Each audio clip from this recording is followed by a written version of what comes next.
ईशानां जगतोऽस्य वेङ्कटपतेर्विष्णोर्परां प्रेयसी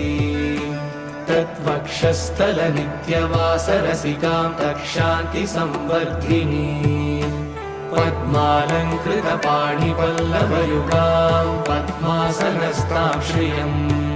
वात्सल्यादिगुणोज्ज्वलां भगवतीं वन्दे जगन्मातरम् श्रीमन्कृपाजलनिधे श्रितसर्वलोकः सर्वज्ञशक्तनथवत्सल सर्वशेषिन्